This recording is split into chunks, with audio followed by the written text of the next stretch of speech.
Welcome to AUM Ask Us Marketing. I'm your host, Kalli Fedusenko.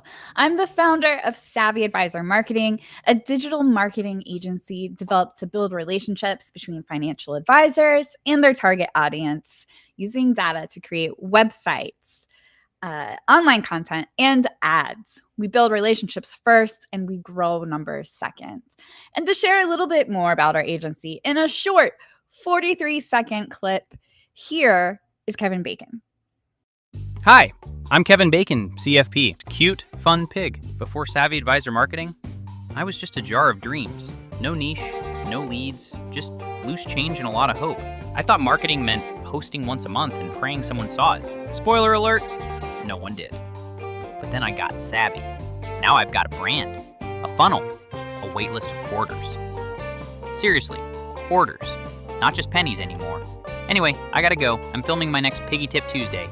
Thanks, Savvy Advisor Marketing. And if you're a financial advisor still figuring it out, you should get savvy too.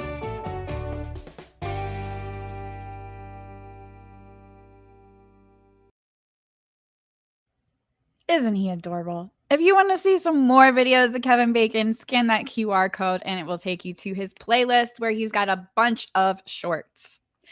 So our episode today is brought to you by the Financial Planning Association, otherwise known as the FPA. FPA is a great resource on providing education, support, and networking opportunities for financial advisors like you. Okay, so today, let's talk about reviews. A single bad review can feel like a punch in the gut, especially in a trust-based industry like financial advising. Whit Lanier, hopefully I got his last name right there. He'll tell me when he's on here, from Amplify Reviews, is here for a practical, no panic session on how to come back from a bad Google review. Whit works with businesses to protect and repair their online reputations using ethical, strategic methods, and he's here to share what to do and also what not to do when your 5-star streak takes a hit. So please join me in welcoming Whit from Amplify Reviews. Hi, Whit. Hey, Kalli.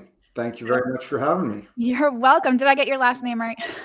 It was perfectly fine. I say Lanier, but the way you said it is fine. And actually, my favorite is when sometimes I talk to folks from Canada, and if they're near a French part of Canada, they say Lanier, and that's fine with me too. Ooh, that's a fun way of saying it. Yeah. Lanier. See, I should have asked before. Lanier, like veneer. There you go. There we go. Like the dog might need. Sorry. So, Whit, you are like the expert on reviews, right?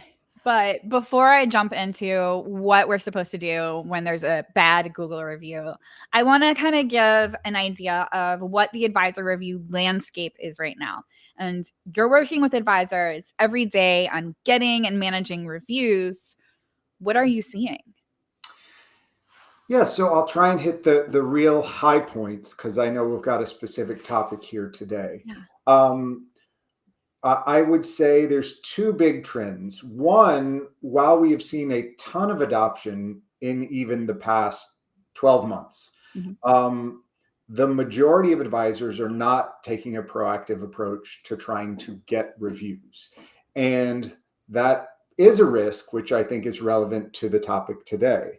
And then maybe you already know, obviously everyone has to defer to their compliance department or their compliance officer. And there's mixed opinions on Google and on exactly how involved advisors can get in requesting Google reviews. Now, and so, look, I'm always going to defer to a compliance department. I'm happy to give a unprofessional, well, it's my professional opinion, but it's not a legal opinion in terms of what goes on. So you see a lot of advisors doing nothing with reviews, and then you see some advisors who are trying to embrace them, but still a little bit cautious about Google. And so to me, like, I'm trying to imagine who your viewers are, who tuned in because of this topic. Yeah. Now, what I will say I've seen is, I think there's a good chance that most of the people watching this don't currently have a bad review. They're more worried about what could happen if they did. And so let's see. The rest of the way I would say to set the stage is the best thing you can do is if you are, well, no, let me tell the story I was going to tell. Yeah. So Amplify Reviews is my second startup that is focused on reviews. The first one was focused in healthcare and hospital systems. So we basically today have a sister company running on a very similar technology that does service healthcare. Yeah. But it's a completely separate company.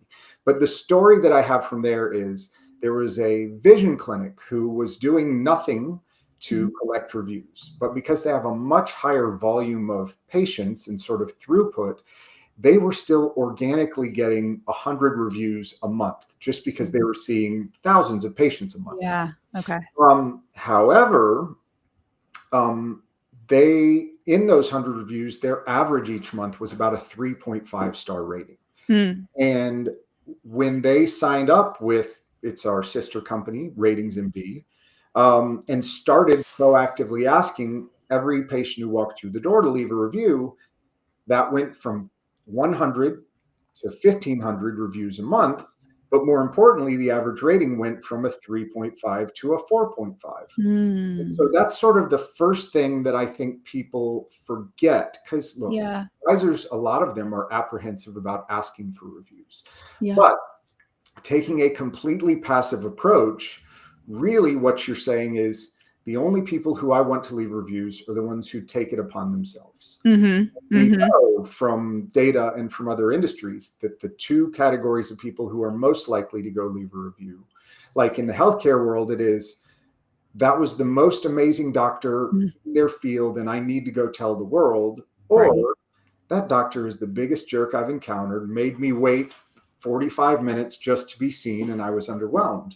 So when you don't take a proactive approach to asking for reviews, that's where you really sort of leave yourself open. And I will say that's what most advisors are doing. So the timing of our chat is almost perfect. We have almost finished our second State of Testimonial Marketing report. Looking at one of the top lists of RIAs. So I have a lot of the data that I'll reference here. And if at the end of the call, if you just want to follow me or follow Amplify Reviews, we'll make sure you get that report when it is released. So one last little nugget, and then I'll start to answer your question. When we look at that list, what's the number? 72 out of this list of top 100 RIAs have at least one Google review, which might make you think that they were embracing Google reviews, but these are the big RIAs, big RIA firms. Of those, only 12 have more than 10 reviews. And so what that tells me is that they're not asking. Except for those 12, they're not asking. Those are the ones that just show up. Let me pause you for a second because I do want to remind the audience, we are making assumptions about you. If you want us to know where you are in the review journey, drop it in the comments because we'll see it. And then we can talk specifically to the point that you are at in the review journey. Okay, go ahead. Continue. So I warned you at the beginning, I can talk for a long time. I think that's enough of a landscape, and I don't want to avoid the question of the day. So what happens if you get a bad review? I guess the first thing to realize is, which of these two buckets are you in? Are you somebody who has already been proactive about collecting reviews, whether they're Google reviews or reviews? The approach that we advocate is a closed loop review, a closed loop system where you can publish reviews on your own website. And I'll get to what I think a lot of those benefits are. The reason a lot of folks take that approach is even if your compliance department won't let you solicit Google reviews, I think we have a perfect track record with compliance in terms of our approach and being fully compliant.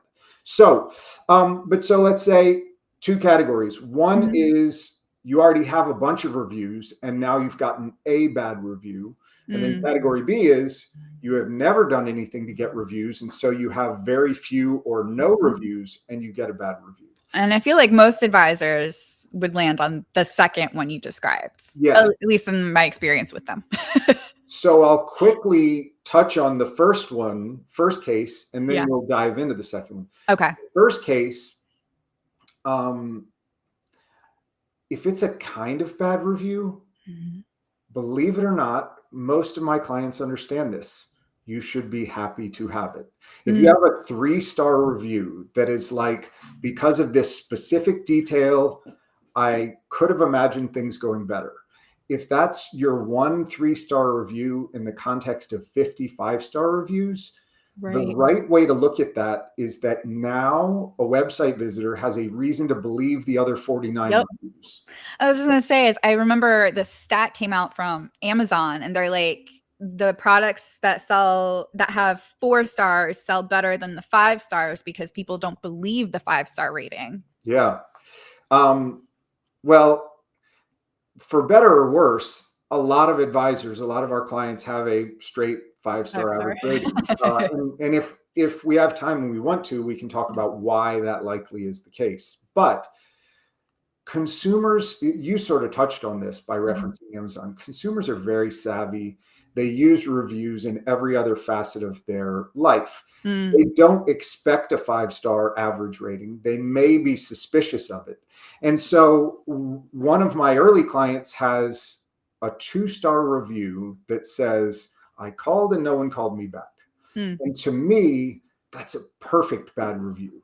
Like that's a great one in the context of 49 5-star reviews. Right. Because to me, to go back to the Amazon metaphor, that's the review that says the box was damaged when the product got here. Yeah, right. Like, well, that's a grumpy person looking to complain, but that doesn't make me doubt the underlying product at all. So, all right. So, not to say you wouldn't want to take any action on it, but a teeny part of you should be happy if you get one imperfect review in the context of a whole bunch of 5-star reviews. And I can tell you, if you ask, you should expect overwhelmingly 5-star reviews.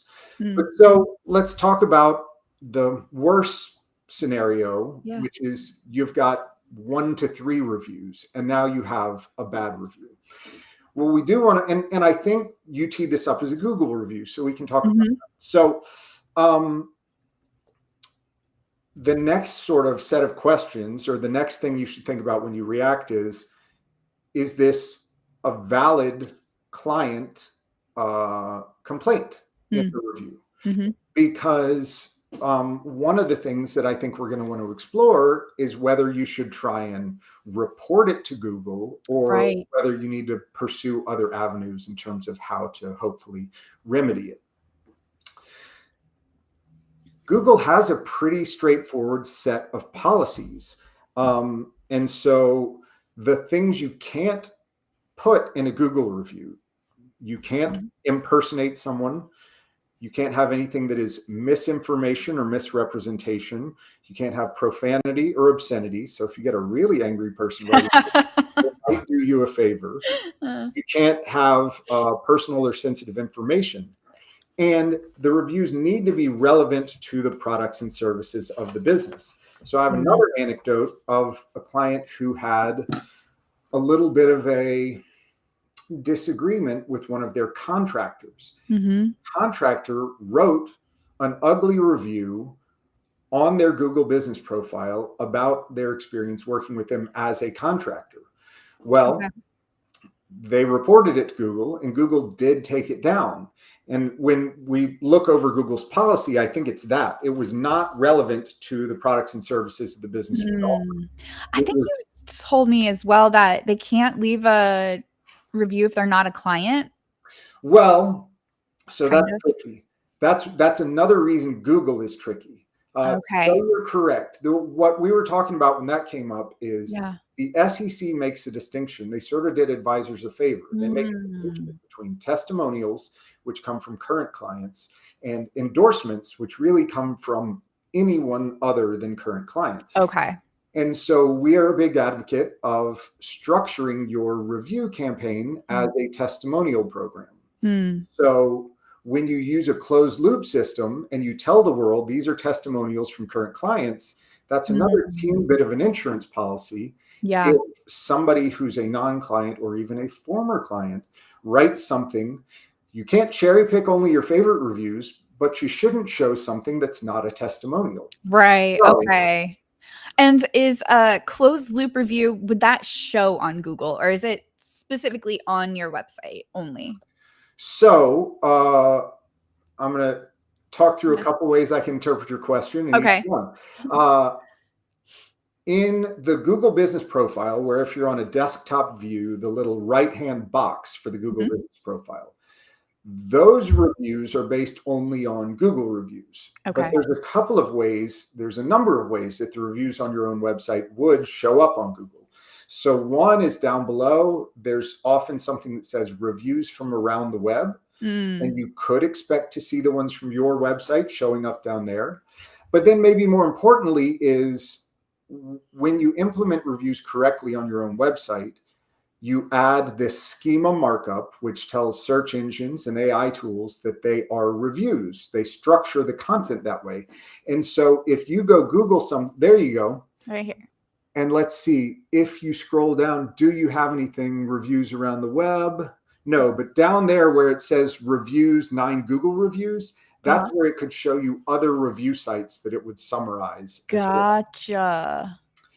And then if you want to gamble on this, we can find out live. You can, instead of just Savvy Advisor Marketing, you can say, what do clients say about Savvy Advisor Marketing? And what you may get is an AI summary, which will look at, in your case, the Google reviews and summarize what people have to say about it. It's good. It's good, everybody. Well, I saw you had a great Google rating, so I was sure it was going to be good. This also shows up from the reviews that you implement on your own website. So, and that's increasingly important now. Those AI summaries, it's going to look for reviews wherever it can find them. And if your website has the biggest number of reviews, that's what's going to be fed into the Google AI summary or ChatGPT or whatever else you use. Okay. So to bring it back to your question, yeah, on your own website, one of the big benefits is you can control making sure that the testimonials are only from current clients. You can't necessarily do that on Google. That is both why some compliance departments take issue with it and why some people perceive it as a little more risky. Okay. So, should you report the bad review to Google? Yeah. If it very clearly violates Google's policy, then yes, you should flag it and report it. Now, it is never a 100% chance that they'll take it down, and if you either currently have a bunch of Google reviews or hope to have a bunch of Google reviews, then you want to use those flags sparingly, because if you use one that is not a violation in any way, then you know it's going to hurt your chances in the future. And I think Google does some reviewing like on its own. We've had a client, someone left a poor review, and to my knowledge, nobody had flagged it, and we got this email that was like, Google took it down. Right. Well, and I have not read anything about Google explicitly discussing using AI in the content review, but I'd be surprised if they aren't doing that now as well. Yeah. So they've got very clear policies. And I would say if it definitely violates policy or sort of violates policy, then you should ask them to take it down and explain why. And don't just say it's bad, but reference their policy and say, here is the part of your policy that I think this review runs afoul of. Gotcha. Let's say that doesn't work. And let me make sure I'm staying on track for what we wanted to talk about today. The next question, well, almost regardless of what else happens to that specific review, if if the promise of tons of good reviews isn't motivating enough to people to get started before something bad happens, Mhm. then the presence of a bad review is another great motivator to go ask the rest of your clients to write reviews. Whether you can write, whether you're going to steer them towards Google to write them or write them in a closed loop system, or honestly, there are some other options out there for advisors.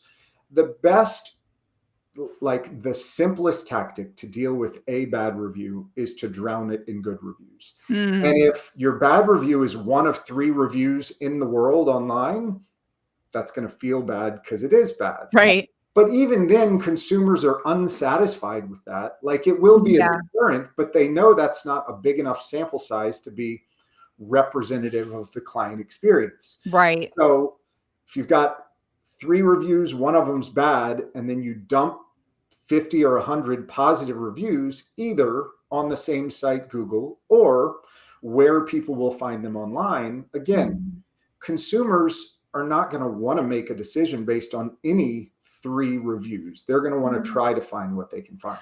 Should we be responding to these reviews? Like, maybe we have a few bad reviews. Yeah. Should we respond to them?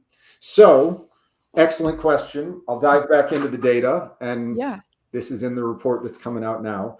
This was a really interesting finding to me as well. So, I had already said, I think, out of 100 firms, 72 of them have some Google reviews.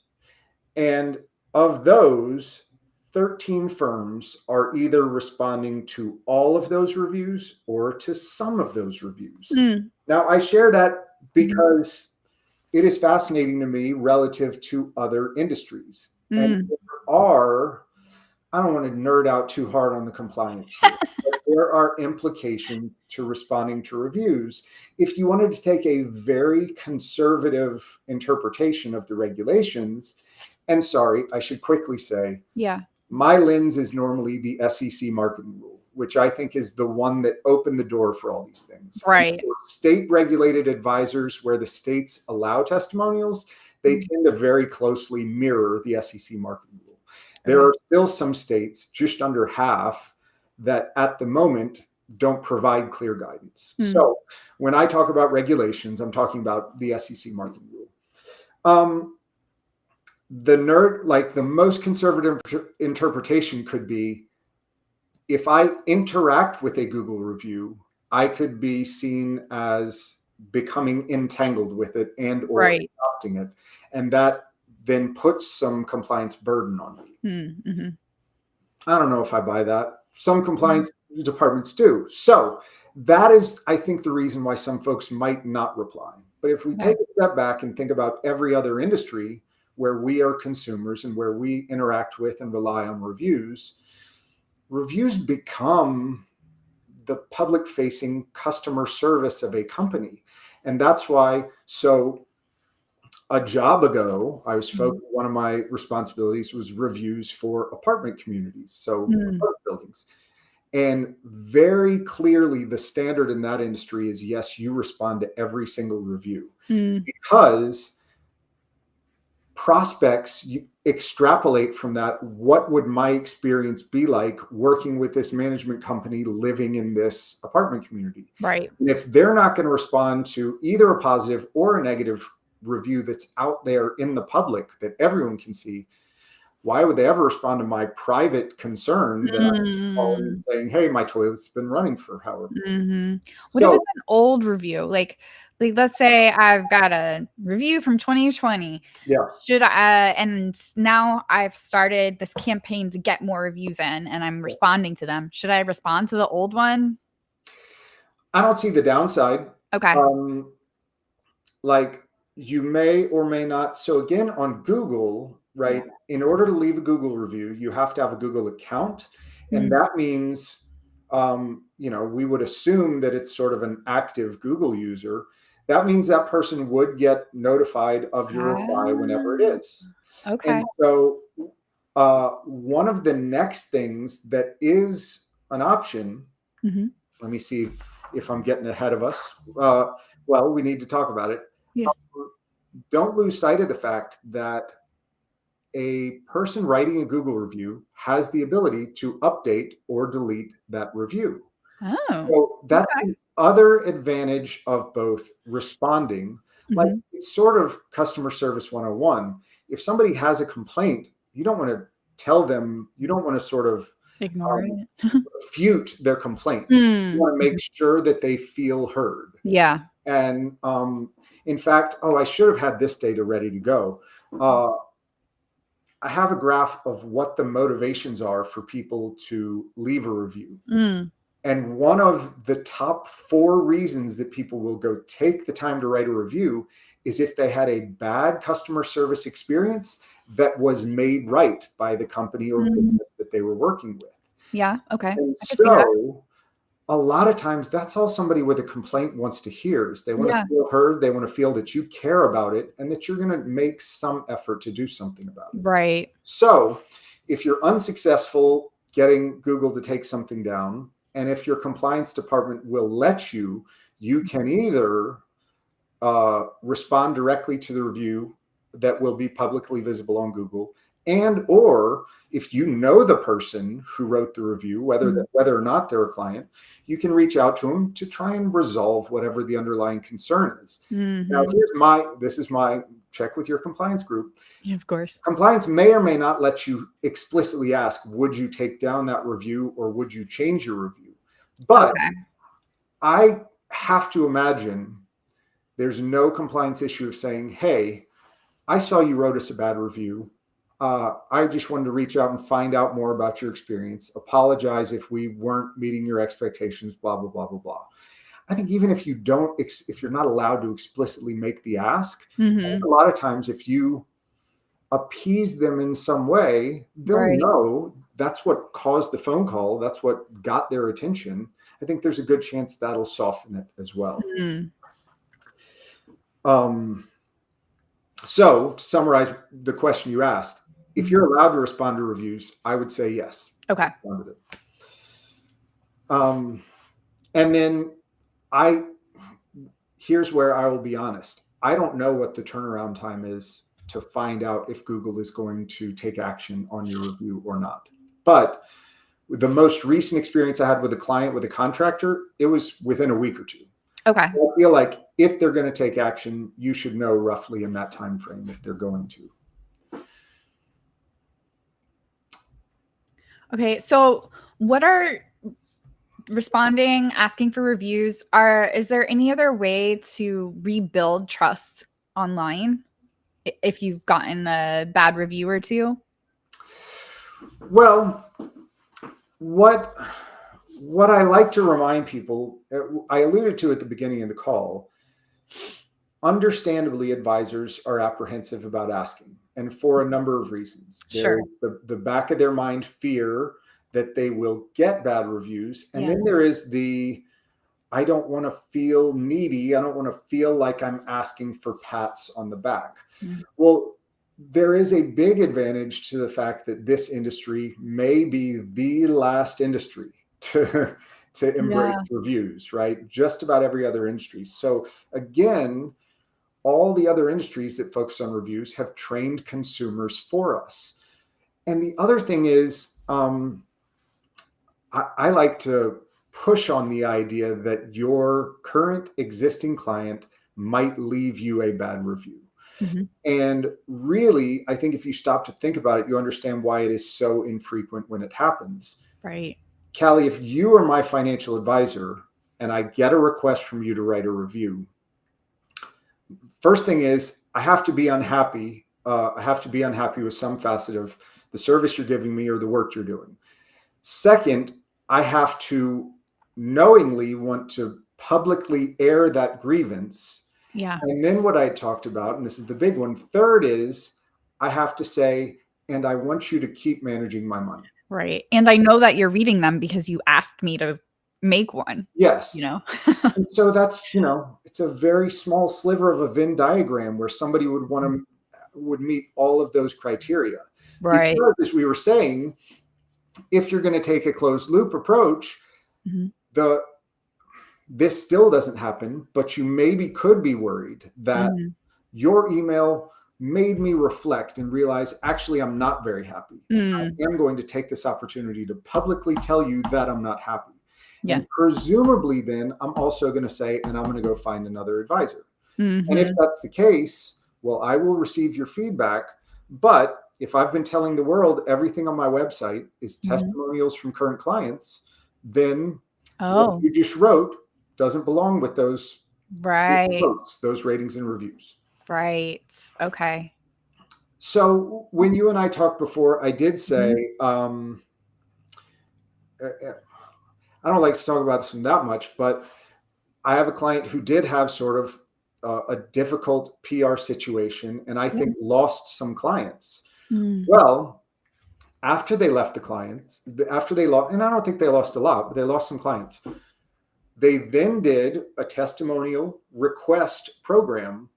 All of the clients who were still clients, Mhm. basically in their mind, had already decided to remain clients. So Mm. once again, all of the reviews that they collected as testimonials from current clients, all positive.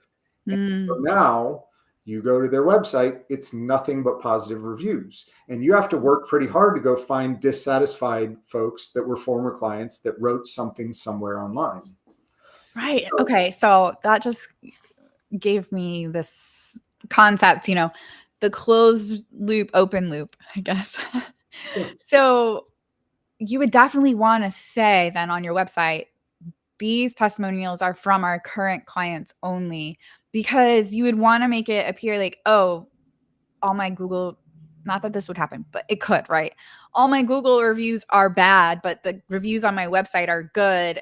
A prospect might be like, oh, well, that's doesn't make sense. Now I think you're making up these testimonials. So you would definitely want to say, if you're, well, I guess you wouldn't want to say if you're seeing other reviews. You'd want to make it clear it's your current clients. So you bring up a great point, which is understandably, some people are like, if I only put these on my website, will they have credibility? Right. And there's a couple of things that I like to remind people of. Mhm. Well, and actually before that, I think all of our clients follow what we think is a best practice, which is they publish essentially a full page explaining the review policy. Mm. Where do we get reviews from? Mhm. Uh, why are we doing it? And what we intend to publish everything we receive, but Yeah. we can't publish these things. And some of these things are just like Google's policy. It is no profanity. It's no personally identifiable information. Mm.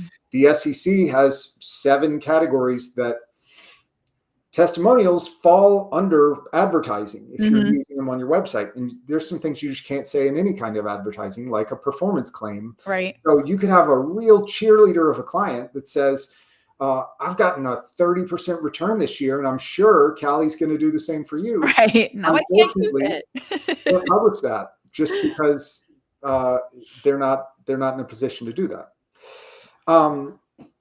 So publish a policy in the name of transparency. And then what was the other thought? It's the first time I lost that train of thought when you brought up a bunch of things. So we have, explaining that why, so the idea of putting reviews on your own website. There are plenty of other examples when you think about it that consumers are used to. So if Mm. you go to a specific retailer, Mhm. a lot of times, like Nordstrom, if you want to go look at products that are Nordstrom products that are only sold on Nordstrom, Mhm. the only place you can find reviews about them are on their own website. Mm. And Okay. consumers are familiar with that and sort of have a sense of trust. And so when you pair Mm. the idea that our policy page explains that because we're regulated, Mhm. there's some constraints Right. around how we can do this, with the idea that it's not the first time they've ever seen this. You look at healthcare, Mhm. that we helped create a business where if you go to Find a Doc on a hospital's website, you have ratings and reviews on each doctor's bio page. And that's Mhm. from data that they're collecting directly from the patients. Mm. Yeah. And can you collect video testimonials through the closed loop? We don't, but there are lots of folks in the industry who do. Okay. And look, I'm a big advocate for videos as well. My very simple perspective is if you both want to make sure you're compliant and you want to identify the best video candidates, you should first give every client an opportunity to write a star rating and review. And once you've done that, you can figure out who you might want to reach out to do a video. I see. Because, again, this is me interpreting the regulation. Sure. But if everybody's had a chance to write a review, you can't be accused of cherry picking. Right. And then, of course, if you're going to go try and see who's got a willingness to leave a video, you already know the level of enthusiasm for each of your clients. And collectively, right, the game is all about social proof. And I think, look, more reviews in more places helps. And if you can add in a video and make it that much more personal, then you're going to be that much more influential in the idea of the message you want prospects to get is, if I'm the prospect, I want to leave feeling, oh, somebody like me trusts you. And I relate to this, what this person says. So that makes me think this advisor is a good advisor for me. Okay. So to recap, you're most vulnerable if you don't have any reviews. And it's not likely that your current client is going to go nuclear on you. Two very good takeaways. Yeah. That I agree with. Yes. Any other, like, anything else someone should walk away after hearing this and remember? one last detail. Look, I wanted today to be informational, but the one last thing about the approach that we advocate is this. If you want to use a closed loop system for collecting testimonials, you can ask either all of your clients or sort of a random sample of your clients if they'll write you a review. And you can see what they write. You can't only pick your 2 or 3 favorites, but you're not obligated to publish what you get.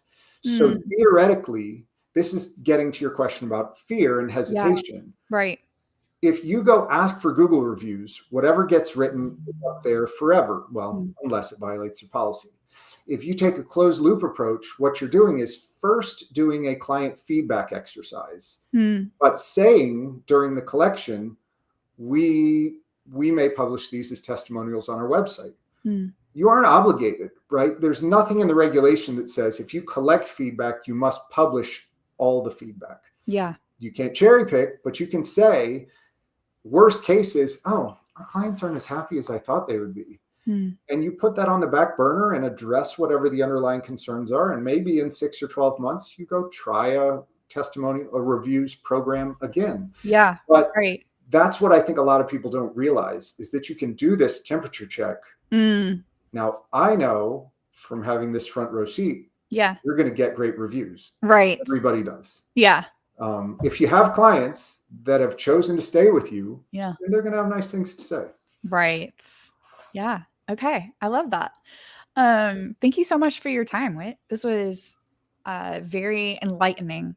Thank you, Kalli. I hope I didn't talk too much, but as I warned you, I can talk about reviews for a long time. So and then for those joining either visually or audio, there is a QR code that you can scan to go to Amplify reviews.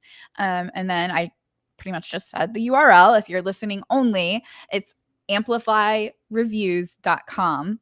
And you've been listening to Whit Lanier. You nailed it.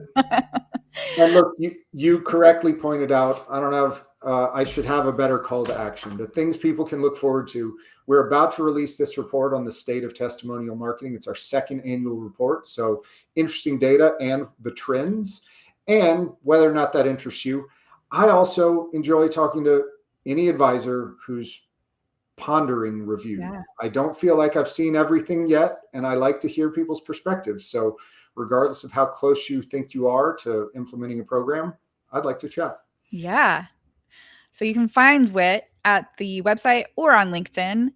I don't know if I have let's see. Your LinkedIn is Whit Lanier. Okay. Pretty straightforward right there. And you spell Lanier Lanier. Awesome. Thank you so much, Whit. Thank you, Kalli. Really appreciate it. Have a great rest of your day. You too.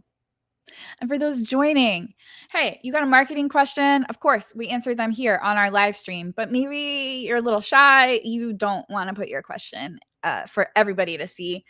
You can schedule a call with me one-on-one, and I will answer those questions. So you can just scan that QR code. And again, if you are listening only, that is savvyadvisormarketing.com/call. And have a great week, and join us next week as we will be talking about behavioral finance and how to use that in your marketing. So make sure you join us. It's with Brendan Fraser. He's done a lot of speaking on behavioral finance, and I'm really excited because this is one of my favorite topics. So I'm excited to dig in about it. Until then, as I said